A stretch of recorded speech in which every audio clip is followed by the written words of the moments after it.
momento ya hemos visto tres capítulos de nuestra serie o nuestra enseñanza de los libros de Gálatas, y podemos decir que en este punto empieza el clímax, donde el apóstol Pablo va a empezar a presentar los argumentos del por qué en el capítulo 3 llama a los Gálatas insensatos y por qué en capítulos anteriores declaró que había un solo evangelio.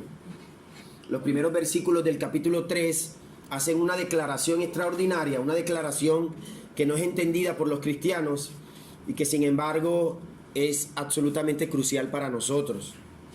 Pablo ha mostrado en el capítulo 2, sobre todo en el versículo 20, que nosotros somos salvos cuando dejamos de confiar en nuestros esfuerzos morales o en la ley, en este caso la ley dada por Moisés, y confiamos en la obra de Cristo, la cual produce toda una nueva motivación para todo lo que nosotros hacemos, o sea, vivir para Dios. El Evangelio en el camino por el cual entramos, el Evangelio es el camino por el cual entramos en el reino de Dios, pero ahora Pablo está diciendo que el Evangelio es mucho más que eso, y es en eso en lo que nos vamos a centrar en la enseñanza de hoy. Tu cartilla, podemos ver que hay una pregunta que dice: ¿cuál es la razón de la ley de Dios? Y me gustaría que mis hermanos, si tienen conocimiento del por qué la ley no fue dada o le fue dada al pueblo de Israel en su momento, ¿cuál fue el propósito de Dios para entregarle la ley al pueblo de Israel? ¿Quién de ustedes conoce? Alejandro, Carlos. ¿Quién le puede ayudar a mis hermanos? ¿Cuál fue el propósito que Dios le dio para darle la ley al pueblo de Israel? Inicialmente mostrar su voluntad a su pueblo. Era la voluntad de Dios, sí, correcto. Yo creo que hay varios propósitos, pero Pablo expresa explícitamente que es el año que los lleva a Cristo. Exacto, tiene un propósito y es precisamente, primero, mostrar o poner en evidencia nuestra condición de pecadores, ¿cierto? La ley fue dada para que nosotros nos diéramos cuenta que éramos incapaces de salvarnos por nuestras propias justicias, ¿cierto? Entonces, si vemos, Pablo en los versículos del 1 al 5 va a entregarle una serie de preguntas a los Gálatas, primero comenzando con el término fuerte, que podría ser traducido como torpes. ¿Por qué son tan torpes? Diría en nuestro lenguaje, le diría Pablo a los Gálatas, tratando de mostrarles que están o que han caído en un error. Dice el versículo, sobre todo del 1 al 5, vamos a leer: oh Gálatas insensatos, ¿quién os fascinó para no obedecer a la verdad? A vosotros ante cuyos ojos Jesucristo ya ha presentado claramente entre vosotros como crucificado. Esto solo quiero saber de vosotros: ¿recibisteis el Espíritu por las obras de la ley o por el oír con fe? Es la primera pregunta que les hace Pablo. La segunda: ¿tan necios sois? La tercera: habiendo comenzado por el Espíritu, ¿ahora vais a acabar por la carne? Otra pregunta: ¿tantas cosas habéis padecido en vano? Si es que realmente fue en vano. Aquel pues que os suministra el Espíritu y hace maravillas entre vosotros, ¿lo hace por las obras de la ley o por el oír con fe? Los de Galacia no se habían percatado que todo lo que había ocurrido entre ellos se debía a la obra del Espíritu Santo, no gracias a que ellos hayan vivido o hayan cumplido la ley. Y todas las obras, sobre todo cuando Pablo aquí habla de las maravillas que habían ocurrido delante de ellos, ante ellos, había sido producto simplemente de la fe. Todavía no estaba el asunto allí de los judaizantes. Entonces podemos afirmar que Pablo aquí trataba de mostrar que el Espíritu era el que había obrado sin necesidad que ellos pusieran una obra, y que ellos simplemente habían creído en todas esas cosas. Entonces, ¿qué nos dicen estos versículos sobre cómo creemos o cómo crecemos como cristianos? Cualquiera podría decir, y nosotros, desde que hemos comenzado esta obra, le hemos escuchado muchas veces a Ángel, y sobre todo en la enseñanza anterior, cuando el título era El Evangelio de la A a la Z. Y Ángel muchas veces nos ha dicho, tomando un ejemplo de otro hermano, que el Evangelio no es simplemente el momento en que nosotros creemos en Cristo y luego de haber creído en Cristo viene otro asunto diferente al Evangelio. O sea, él decía que el Evangelio no es el trampolín en el cual nosotros nos abalanzamos a una piscina, que es el cristianismo. Y nos ha dicho que el cristianismo o que el Evangelio no solamente es el trampolín, sino la piscina misma. Entonces, muchas veces dentro del cristianismo, muchos hermanos piensan que, bueno, listo, yo creí en el Evangelio, ya, yo estoy seguro y creo que Cristo murió por mí. Ahora, ¿qué me toca hacer para mantener esta salvación que Dios me ha dado? Y es allí donde caemos en la tentación de empezar a vivir a través de códigos morales para que eso nos haga justo delante de Dios. Y este es precisamente la tesis que el apóstol Pablo quiere defender en este pasaje. Pablo está diciendo que no comenzamos por fe y luego seguimos adelante y creemos por medio de nuestras obras. O sea, no solo somos justificados por la fe en Cristo, sino que también somos santificados por la fe en Cristo. Nunca dejamos atrás el Evangelio. Esta es la tesis que el apóstol Pablo va a defender, comenzando usando el argumento desde el versículo 6 en adelante. Nosotros hoy vamos a verlo hasta el versículo 14. Por ejemplo, en los versículos 1 al 3, Pablo le recuerda a los cristianos de Galacia cómo fue que llegaron del paganismo a Cristo. O sea, en esencia, dice que Jesucristo fue presentado claramente. Dice en el verso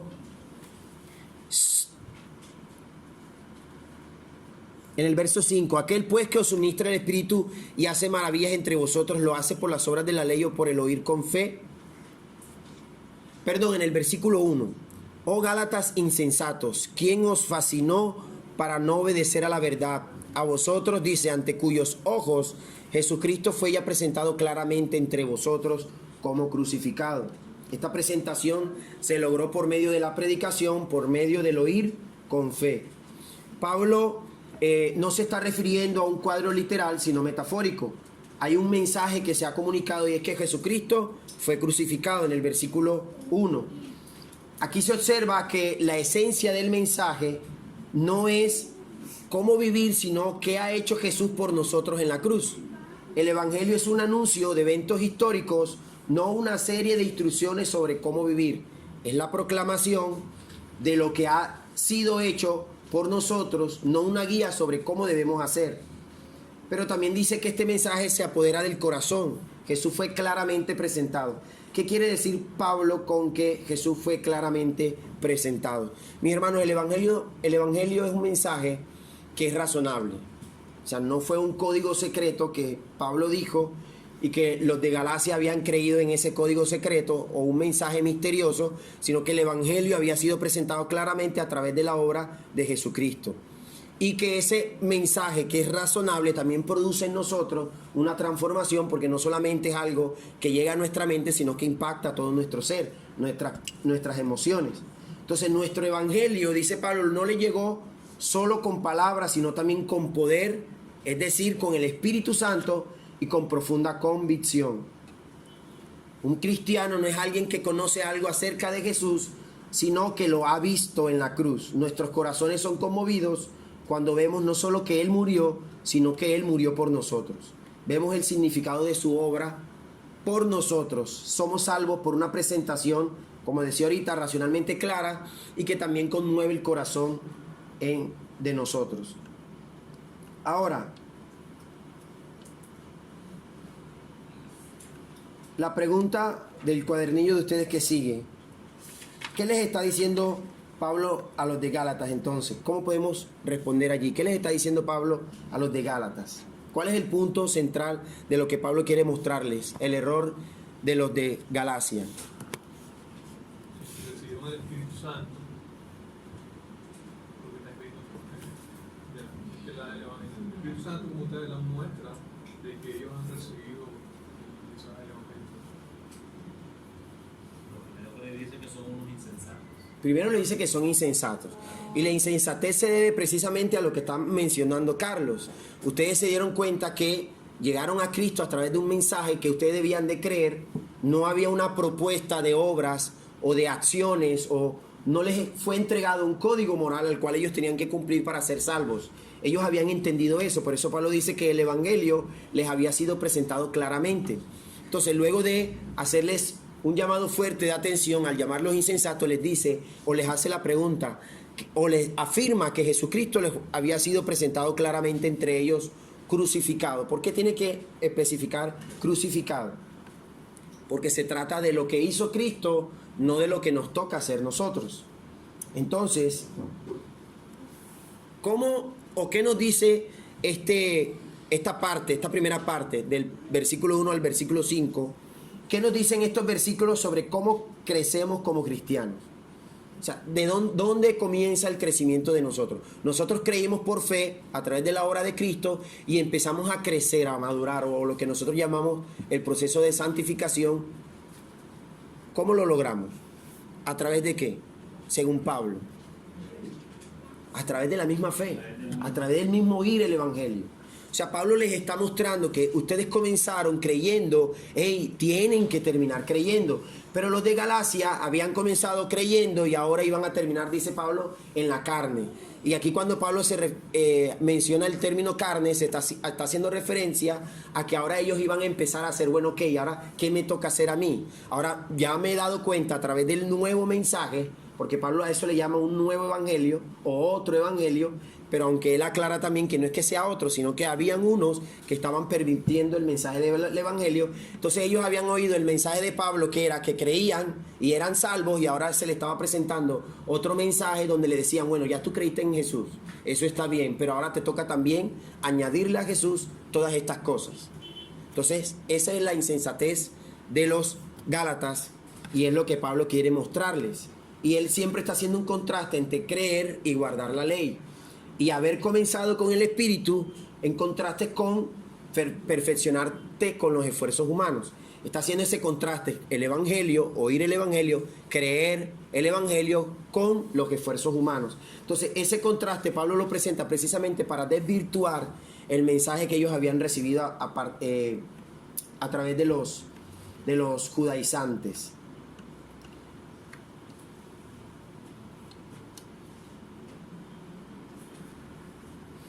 La vida de los cristianos en Galacia había cambiado. Habían creído lo que escucharon acerca de Cristo crucificado y ahora estaban recibiendo un espíritu diferente, un evangelio diferente, donde se les presentaba una nueva forma de seguir en esa condición de salvos. Entonces, si vamos a responder qué nos dicen estos versículos sobre cómo crecemos como cristianos, nosotros crecemos como cristianos creyendo aún en el evangelio. Nada cambia. Creímos para ser salvos o para ser justificados, seguimos creyendo para ahora ser santificados. Ese es lo que Pablo quiere mencionar. Ahora, en los versículos 6 hasta el 14, vamos a ver los primeros argumentos que va a presentar Pablo para esta afirmación que ha dado en los versículos anteriores. Lo que dijimos que era su tesis, que nosotros comenzamos creyendo y debemos terminar creyendo. Y el ejemplo que va a tomar Pablo es el ejemplo de Abraham. Vamos a leer. Dice, así Abraham creyó a Dios y le fue contado por justicia. Sabed por tanto que los que son de fe, estos son hijos de Abraham. Y la Escritura, previendo que Dios había de justificar por la fe a los gentiles, dio de antemano la buena nueva a Abraham, diciendo, en ti serán benditas todas las naciones. De modo que los de la fe son bendecidos con el creyente Abraham. Porque todos los que dependen de las obras de la ley están bajo maldición, pues escrito está, maldito todo aquel que no permaneciere en todas las cosas escritas en el libro de la ley para hacerlas. Y que por la ley ninguno será justificado para con Dios, es evidente, porque el justo por la fe vivirá. Y la ley no es de fe, sino que dice, el que hiciera estas cosas, vivirá por ellas. Vamos a leerlo hasta allí, vamos a empezar a interactuar con las preguntas del texto. La pregunta, después de leer Gálatas 3, 6, lo leímos hasta el 12, ¿cómo fue hecho justo Abraham ante Dios? ¿Cómo fue justo Abraham ante los ojos de Dios? Por la fe, porque creyó, ¿cierto? Pablo quiere que pongamos atención en el ejemplo de Abraham. El apóstol trae a colación al patriarca con el fin de contrastar las enseñanzas de los judaizantes quienes sabemos se hacen llamar hijos de Abraham. Ustedes saben que hay un capítulo, un episodio, donde los fariseos le dicen a Jesús, nosotros somos hijos de Abraham. ¿Cierto? Pero Pablo sienta a Abraham en el estrado como su testigo contra estos judaizantes para afirmar que, una pregunta hipotética que Pablo le diría a los judaizantes: si Abraham, siendo el padre o ancestro de los judíos, y él creyó a Dios y su fe le fue contada por justicia, ¿por qué ahora a sus descendientes se les exigirá no creer sino hacer para ser justificados? Para eso Pablo llama a Abraham, lo sienta en el estrado y le dice, bueno, Abraham, necesito que me ayudes porque estos que dicen ser tus hijos están enseñando un evangelio diferente o están presentando un evangelio diferente, distinto a la promesa que se te hizo a ti. ¿Qué me dices tú, Abraham? Si tú creíste y esa fe te fue contada por justicia, ¿por qué ahora el pacto que Dios hizo contigo va a ser cambiado? Ese sería el argumento que Pablo les presenta a los judaizantes y a los de Galacia. Entonces, ¿cómo fue esto un modelo para los gálatas o personas que no eran judías y que vivieron 1500 años después de Abraham? ¿Cómo crees tú que iba a causarles o abrirles el entendimiento a los de Galacia el hecho de que Pablo les trajera como evidencia lo que había hecho Abraham? Tú podrías ir conmigo a Génesis 15 y ahí podemos ver la historia de Abraham. Génesis 15.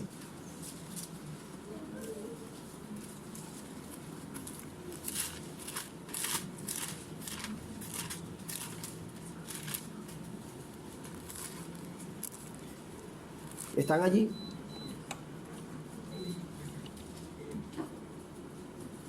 Dice, después de estas cosas vino la palabra de Jehová a Abraham en visión diciendo, no temas, Abraham, yo soy tu escudo y tu galardón será sobremanera grande. Recuerden que acá dice Abraham distinto allá porque le cambió el nombre después. Y respondió Abraham, Señor Jehová, ¿qué me darás siendo así que ando sin hijo y el mayordomo de mi casa es ese Damaseno Eliezer? Dijo también Abraham, mira que no me has dado prole y he aquí que será mi heredero un esclavo nacido en mi casa. Luego vino a él palabra de Jehová diciendo, no te heredará sino un hijo tuyo será el que te heredará. Y lo llevará fuera, y lo llevó fuera y le dijo, mirad ahora los cielos y cuenta las estrellas, si las puedes contar. Y le dijo, así será tu descendencia. Y creyó a Jehová y le fue contado por justicia. Aquí está el pasaje que usa Pablo. Y le dijo, yo soy Jehová que te saqué de Ur de los caldeos para darte a heredar esta tierra. Y él respondió, Señor Jehová, ¿en qué conoceré que la he de heredar? Y le dijo, tráeme una becerra de 3 años y una cabra de 3 años y un carnero de 3 años, una tórtola también y un palomino. Y tomó él todo esto y los partió por la mitad y puso cada mitad en una frente de la otra, mas no partió las aves. Y descendían aves de rapiña sobre los cuerpos muertos y Abraham las ahuyentaba. Mas a la caída del sol sobrecogió el sueño a Abraham y he aquí que el temor de una grande oscuridad cayó sobre él. Entonces Jehová dijo a Abraham, ten por cierto que tu descendencia morará en tierra ajena y será esclava allí y será oprimido 400 años. Entonces, más adelante podemos ver el pacto que hizo Dios con Abraham. En el verso 18, en aquel día hizo Jehová un pacto con Abraham diciendo, a tu descendencia daré esta tierra, desde el río de Egipto hasta el río grande, el río Éufrates, la tierra de los ceneos, de los ceneseos, los cadmoneos, los eteos, los fereceos y todos los que terminan en eos. Ok, entonces, mis hermanos, ¿cómo podemos relacionar nosotros este hecho con el argumento de Pablo? Dice el verso 8 de Gálatas, en el capítulo 3, sabed por tanto que los que son de fe, estos son hijos de Abraham. Y la Escritura, previendo que Dios había de justificar por la fe a los gentiles, dio de antemano la buena nueva a Abraham diciendo, en ti serán benditas todas las naciones. Este modelo es el argumento paulino para convencer a los creyentes que habían sido hechizados, que habían sido embrujados. Porque ¿cómo es posible que ustedes, habiendo escuchado el Evangelio, habiendo sido testigos de las maravillas que a través del Evangelio había hecho Dios con ustedes, y aún respaldándolo Pablo con este capítulo de Génesis, ¿cómo es posible que ustedes ahora crean otro evangelio? ¿Cómo es posible que ustedes ahora terminen o vayan a terminar en la carne? Pablo diría, el padre fundador del pueblo judío estaría de acuerdo conmigo, porque dice el verso 9, de modo que los de la fe son bendecidos con el creyente Abraham. Entonces seguimos viendo que Pablo está tratando de mostrarle a los de Galacia que ellos han sido hechizados porque están yendo en contra de lo que las escrituras dicen, incluso sobre los mismos judaizantes que le están enseñando eso. Los verdaderos descendientes de Abraham son aquellos que viven por la fe. Entonces, si los judaizantes que dicen ser hijos de Abraham están enseñando otro evangelio de que no tienes que vivir por la fe, sino que tienes que vivir cumpliendo las obras de la ley, Pablo a ellos les va a decir, entonces ustedes están en contra de Abraham, y no solamente eso, sino que están bajo maldición. Yo les hago una pregunta. ¿Qué es lo que Abraham cree que Dios hará a pesar que tiene casi 100 años? Descendencia, le va a dar un hijo. Ahora, Dios le dijo a Abraham, no, mira, tú tienes que hacer esto y entonces yo te voy a dar el hijo, tu heredero. Porque Abraham temía que su herencia le quedara un esclavo. No, Dios le dijo a Abraham, no te preocupes, cree que yo te voy a dar tu heredero. Incluso a través de ese heredero tuyo van a ser benditas todas las naciones y tu descendencia va a ser numerosa. Entonces, Abraham está confiando en Dios de que le va a cumplir la promesa que le va a dar un hijo. Eso lo vimos en los versos 1 y 3 de Génesis. Esta clase de fe Dios la responde al hacer a las personas justas. O sea, Abraham creyó que Dios era poderoso para darle un hijo, sabiendo que no solamente que él tenía 100 años, sino que su esposa era estéril. Entonces, esa es la fe que Dios, con la cual Dios justifica. Abraham le creyó a Dios, no que cree que Dios es o que existe, sino que le creyó a Dios, que es muy distinto. Recuerden que Santiago dice que los demonios creen y tiemblan en Santiago 2:19. Entonces no es que nosotros creamos en Dios, sino que le creamos a Dios, creamos a Dios en sus promesas, en lo que Él dice en su palabra. Entonces Abraham demuestra que la fe salvadora es la fe en la provisión de Dios y no en nuestro desempeño. O sea, Abraham no tenía que hacer nada para ganarse ese hijo que él no podía tener, sino que simplemente dijo, Dios, yo creo que tú eres poderoso para darme ese hijo. Entonces, si pasamos eso acá al Evangelio, nosotros no somos justificados por hacer ningún tipo de obra, sino que creemos que Cristo obró en la cruz a favor nuestro, haciéndose él maldición para que nosotros fuéramos bendecidos con el creyente Abraham. Entonces, en el versículo 12, Pablo dice, quien practique estas cosas vivirá por ellas, cuando les está diciendo cuál es la condición de los de Galacia si terminan creyendo lo que le decían los judaizantes. Si realmente la justificación viene por las obras de la ley, ok, entonces empiecen a cumplir todas las leyes para ver si van a poder. ¿A qué conduce vivir o guardar la ley, según el pasaje de Gálatas? ¿A qué conduce vivir o depender de guardar la ley, según Pablo? Dice en el versículo 10, porque todos los que dependen de las obras de la ley están bajo maldición. Entonces, lo que conduce a que un creyente piense que tiene que vivir a través de guardar la ley, lo que lo lleva es a vivir en maldición, dice Pablo. Están bajo maldición, pues escrito está, maldito todo aquel que no permaneciera en todas las cosas escritas en el libro de la ley para hacerlas. Si habían 700 leyes, de nada te servía a ti cumplir 699 si en una fallabas. Porque dice la palabra que el que falla en una se hace transgresor de toda la ley. Entonces, esa era la esperanza, o donde estaban colocando la esperanza los Gálatas, en tratar de vivir conforme a la ley, sabiendo que hay testimonios por todas las escrituras que el pueblo de Israel nunca pudo vivir conforme a la ley, y que ya vimos nosotros que la ley precisamente tiene el propósito de hacernos caer en cuenta o caer en la cuenta de que nosotros por ninguna manera podemos ser justificados tratando de cumplir esas leyes. ¿Por qué crees que esto es así? ¿Por qué crees que por la ley ninguno será justificado? Escrito está. Y prácticamente el texto nos está diciendo que justicia se alcanza por fe. Por la fe, el justo por la fe vivirá, dice el verso 12. Si el versículo 10 es verdad, ¿cómo nos puede Dios acreditar como justos sin ser el injusto? O siendo nosotros prácticamente injustos. El verso 13 nos va a dar la respuesta. ¿Cómo Dios puede perdonarnos a nosotros, justificarnos, si nosotros somos malos? Entonces el verso 13 va a decir que Cristo nos redimió de la maldición de la ley, hecho por nosotros maldición. Porque escrito está, maldito todo el que es colgado en un madero.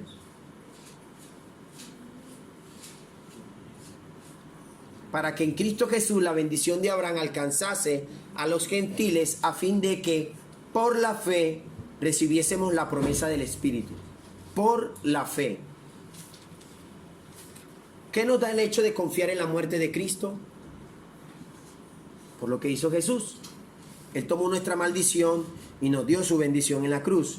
Dios rechazó a Cristo en la cruz, en nuestro lugar, porque se hizo maldición allí colgado. Cristo no se hizo maldito por ser colgado, sino que fue colgado por ser maldito a causa de nuestros pecados.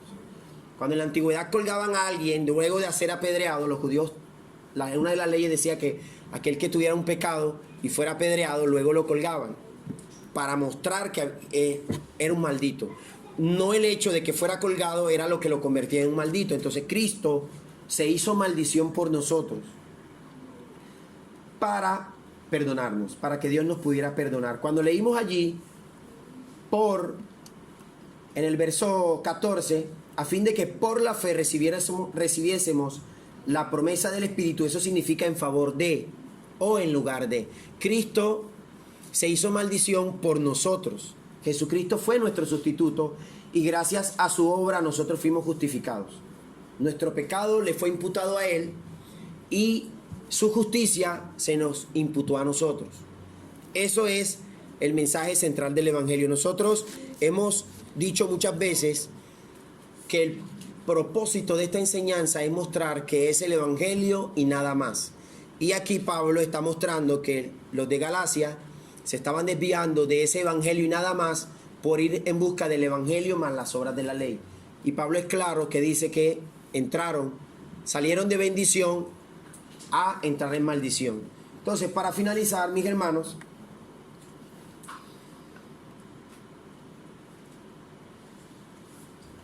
¿cómo es que la justicia que se nos ha sido acreditada cambia la manera en que nosotros nos vemos? Es una pregunta para reflexionar. ¿Has experimentado, has sido testigo de que otros han experimentado la maldición psicológica de vivir bajo la ley?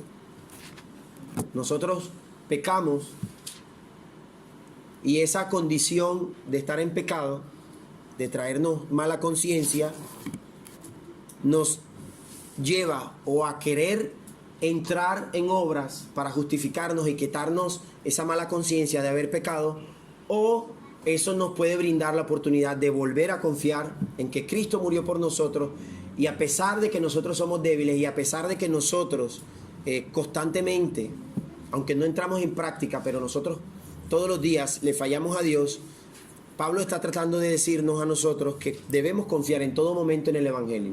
No solamente fue para ser salvos, sino que ahora, en cualquier momento, si nosotros fallamos, debemos seguir confiando en el Evangelio. Es el mensaje que Pablo quiere darnos. En el cuadernillo hay unas preguntas. Dice, entendiéndolo en lo personal, me gustaría que en tu casa reflexionaras acerca de esas preguntas que están allí y pudieras compartirlas con nosotros luego de otros encuentros que tengamos en nuestras comunidades. Mis hermanos, le damos gracias.